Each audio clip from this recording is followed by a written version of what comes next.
The Shy, Season 4, Episode 7, entitled Black Messiah. We'll get into it right after this. Work hard, play hard, grind hard, stay hard. No, we stay out, make your way out. But I just can't stop, won't stop hustling. But I just So let's get into it. This episode was it was all over the place. There was a lot going on in this episode. First let's start off with Emmett's mom shaving her hair in the beginning. Man, that was sad. That was very very sad. Just coming to grips in terms with her diagnosis, and the chemo was causing her to lose her hair. That was sad, man. Jada, that's her name. I always forget for some reason. But yeah, that was super sad.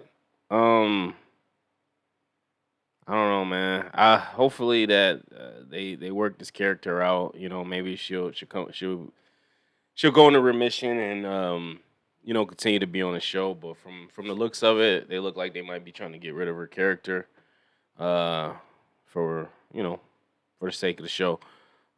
We got Duda. Let's go over to Duda. Duda is he's still a little gimp walking around after getting shot. He shows up at the trap house that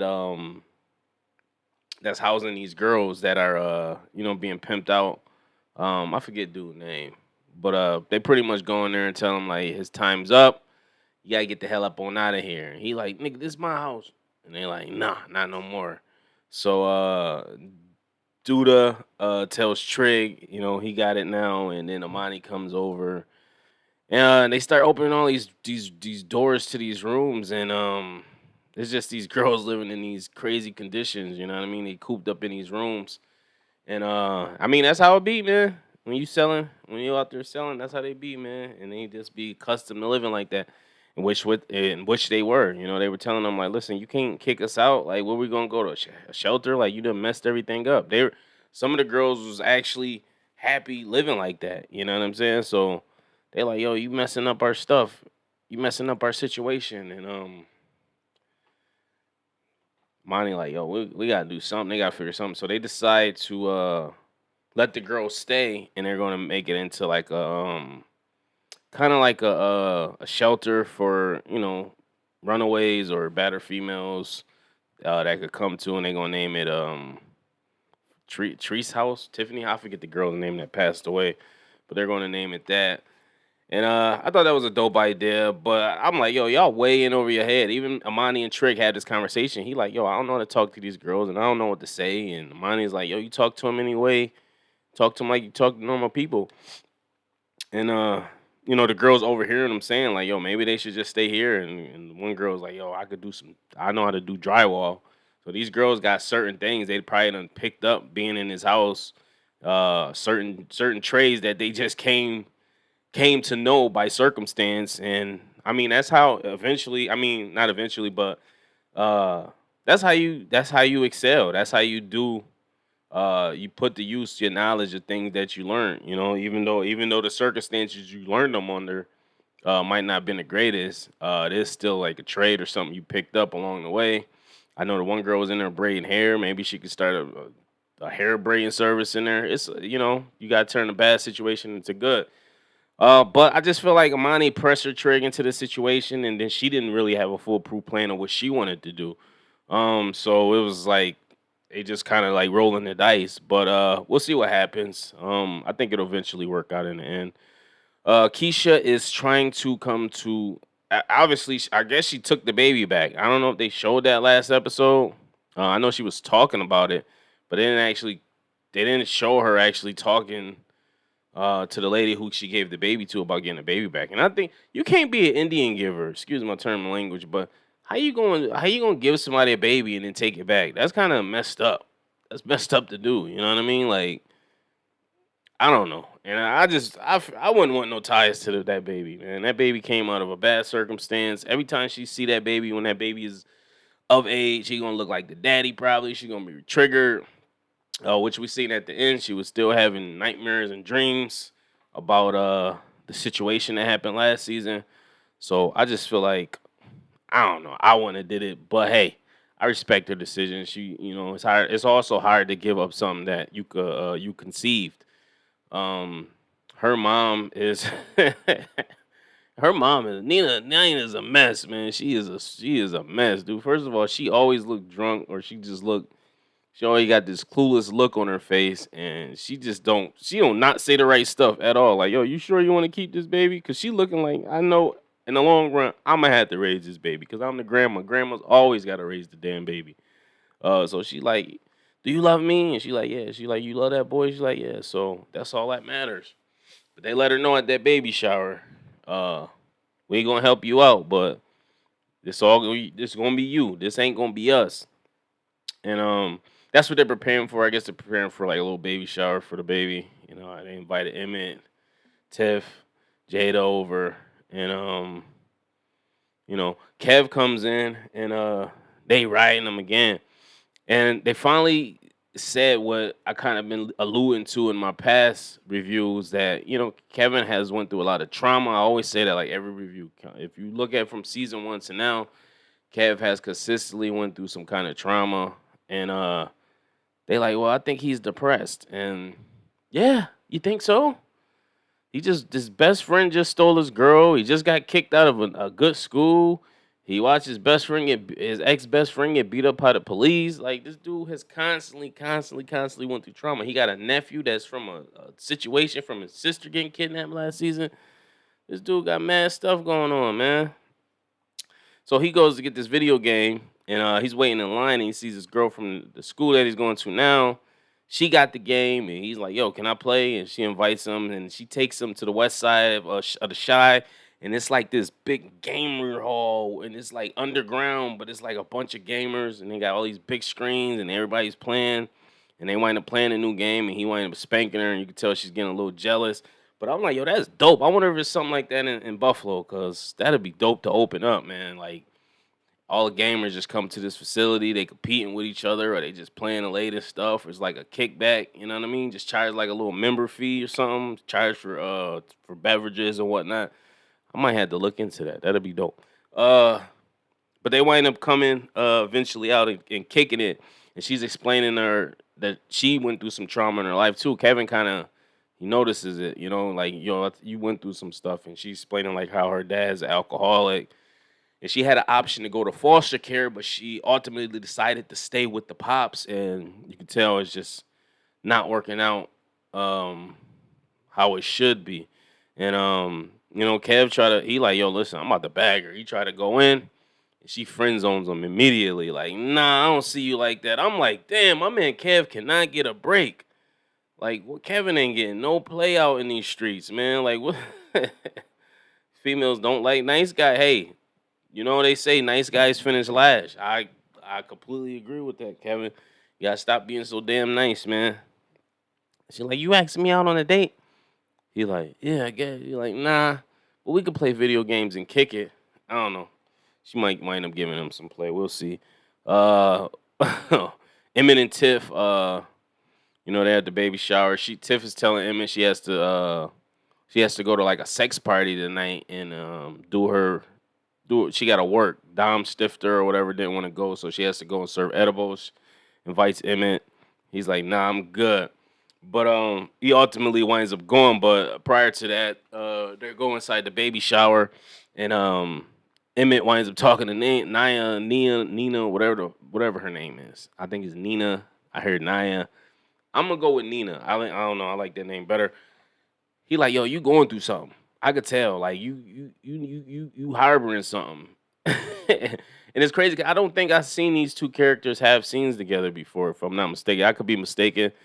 But it's good to kind of. I like the fact that they are branching off and giving characters we don't normally see in scenes together, and just seeing their dynamics. So I thought that was pretty cool. I'm like, yo, 'cause I don't think I've ever saw them, particularly in a one-on-one scene together. And he like, yo, I could tell you would. I know that look, cause he like, yo, that's the look I had when I cheated on my wife. So he like, yo, I know what you going. And she like, yo, shut your mouth. Like, right when Dre's come out, and Dre's like, yo, what are y'all talking about? They're like, nothing. So Jada and Nina wind up having a scene as well. And Jada's like, I'm thank you for letting me borrow Dre, because I probably would have thought he was cheating. Do Dre identify as a woman or a male? I don't know. I gotta watch the show again to see what she said. I don't know if she said he, she. I'm gonna just say Dre.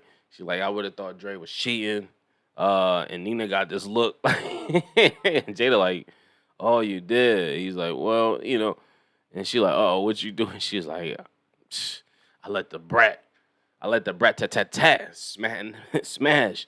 And Jada's like, oh man, like what? And listen, I say this when Emmett talked to Tiff about, listen, if they don't know, they ain't find out.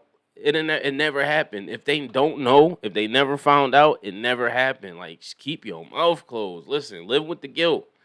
It ain't worth it. It is not worth it. It happened. It was listen. People are humans. We make mistakes.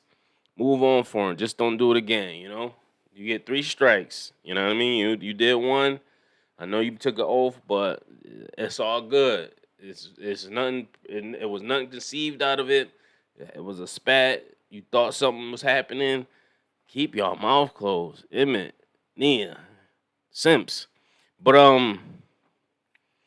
uh yeah, she's telling her to do that, whatnot, but Nia like, I don't know. But it's crazy to see this happening. What happened to Trigg's man, by the way? Jason Weaver's character. We just never heard from him again. Like after they had that little blowout. That's what I be meaning about this show. It's these it's too scattered and all over the place. They not editing this how they should be because it's you hearing about situations 2 episodes later after things done happen and it shouldn't be like that. Um, I don't know. It's just a weird editing space. Papa is trying to tell Jake how to woo Gemma, which ain't. I don't think he's doing that the right way because that's the shit Kevin was doing, and ultimately, look what happened to Kevin. Jake, you gotta continue to just be a you and be an asshole. That's what she likes. That's what she's accustomed to. Um, but Jake really likes her, and a lot of people said a lot of people in the comments were saying Jake's playing her, and nah, Jake is wide open, nose is wide open, and ultimately I think he gonna end up getting hurt just like Kevin, and I think that's probably how they gonna wind up rebounding and becoming friends again. We'll see what happens. But Papa's trying. I didn't even know Papa's girl broke up with him. I must have missed that last episode too, but I seen the flashback. She said she wants space, so Papa trying to get his woman back. He want that old thing back too. But I don't know. It seemed like she wasn't really into Papa like Papa was into her. So, Papa, you might need to just bite the bullet and move on, brother. Um, Jake's telling Trig and Imani that he's trying to get some bread to take Gemma to this dance. They give him the dance, and they're like, "Yo, you gotta step in the name of love." And they made an R. Kelly reference. It's like he's like, "How I'm gonna step in the name of love when we're not even supposed to be listening to him no more?" They like, "Hey, watch it." They try to show him how to step. I thought that was hilarious. Um, fucking Emmett winds up going to the sex party with Tiff. And it's all kinds of crazy stuff going on in this party. Emmett saw the place. He like, hey, can I join? And this had the one girl, she had a split tongue, and she was like, ah. I'm like, what the? Who would do? Why would you do that to your tongue? But hey, I guess different strokes for different folks. That creeped me out though. I'm like, yo, that's weird. But hey, that might be a little fun. You know what I mean? That might be a little fun. But he's like, yo, can I watch? And they looking like you're dismissed or something. They said, and he's just like, hey. It was just a funny scene overall. You got all kinds of stuff going on. Tiff and Emmett wind up connecting and bonding a little bit, and it's weird because they bond in the most weirdest places. You know what I mean? They don't look. It's not like a traditional marriage with those two, and but it works for them. I like the fact that it works for them. And I don't know. I like it. Trig is at Amani. They're at the trap house. Trig gets a call about a situation with Vic Mensa's crazy simp ass again, dude. His girl is I don't what is she doing? I think she just do like web sex voyeur cam footage or something. Cause you see her like with the sex toys and she's in front of the ring light and I think she just like takes her clothes off if people tip her or something. I don't know, weird stuff going on. But before that, it was a scene. It was the most cheesiest, cringeworthy scene in the whole show, and I couldn't do nothing but laugh. And I was laughing the whole entire time when they was playing that cheesy ass "We Are the World" type music, and you got you got the dude breaking in the car, and you got big I think his name Mike. He's stopping the kid from breaking in the car, and he's talking to him. He puts his arm around him, and then you got Trig going to her house, and she's like, "Yeah, can I get a sign?" And they putting all these signs up, and I'm like, "Yo, this is so this is so cringeworthy, right?" And I see what they're trying to do, but I'm like, "Yo, this isn't this is not a representation of the real Shy. Like, this is not at all." Uh, ah, this show. This probably gonna be the last season. I'm gonna be honest with y'all. But that yeah, if y'all know the scene I'm talking about when they was playing that cheesy ass song or whatever that song was, and they going around doing all this community activist stuff, and they're like, "Oh my god!" I was like, "Yo, what is this crap, dude?" I'm like, "This is like horrible. This is horrible montage right now." But it was a prelude in the episode, or they were alluding to that Trig might have to double back and go to this house. That's the reason they showed old girl in the first place. Uh, he mentioned he's like, "Yo, we're such and such at Vic Mensa's character," and she's like, "I don't know where he at." So he winds up getting a call later on to go over there, and she's saying Vic Mensa hit her, and Vic Mensa's like, "Yo, look what she did to my face." And she called her brother over, and her brother's some big dude. He about to beat the hell out of Vic Mensa, and Trig comes and tries to de-escalate the situation. And listen, man, I know a couple of dudes that lost their lives trying to de-escalate situation. Listen, don't never get in the way of nobody failing, yo. This because what Nas say? He said, what he say? When the pistol blows, the one that's murdered be the cool one. You know what I'm saying? Like when the guns pull out, them bullets don't got no names, they ain't got no direction. So the one that's gonna get hit is the cool dude that ain't had nothing to do with it. You know what I'm saying? And I know a couple of good men that lost their life trying to break up situations, and they man was whoever the aggressor was like, all right, you want to be in the way too? You trying to break it up? I'm gonna shoot you. And the dude ain't had nothing to do with it. That was trying to calm both parties down. Winds up getting killed. So nah, don't try to break nothing up. Let that play out how it's gonna play out. You know what I mean? 9 times out of 10, I always say most dudes is 99.9% push. They probably ain't gonna do nothing anyway. They just hollering, selling wolf tickets. But he winds up going over there, and guns get drawn. Trig somehow knows how to disarm somebody with a gun. I don't know where he got trained from this at. But Vic Mensa's corny ass winds up picking a gun and shooting the guy. He winds up killing her brother. And I'm like, and you can see Trig's kind of like, oh my, like this, what I'm not supposed to be doing. Like we was trying to prevent this, and it looks bad because the whole defund the police was kind of like, yo, we could police our own community, but then you get knucklehead shit like this. So he goes to Duda like, yo, do we really need to defund the police? Like he was saying before, like we need the police.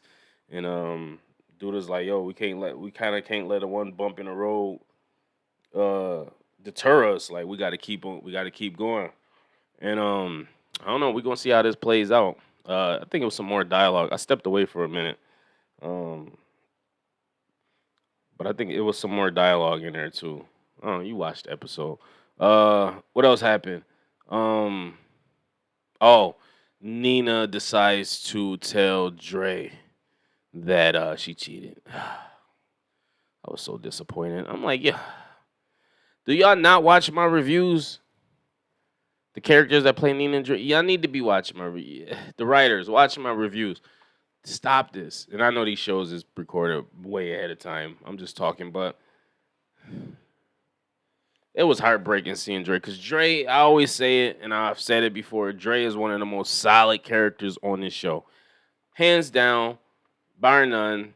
Never really had any character flaws with Dre. Dre is stand up, tell it how it is, tries to be supportive, does what he needs to do, she needs to do, they need to do, from top to bottom.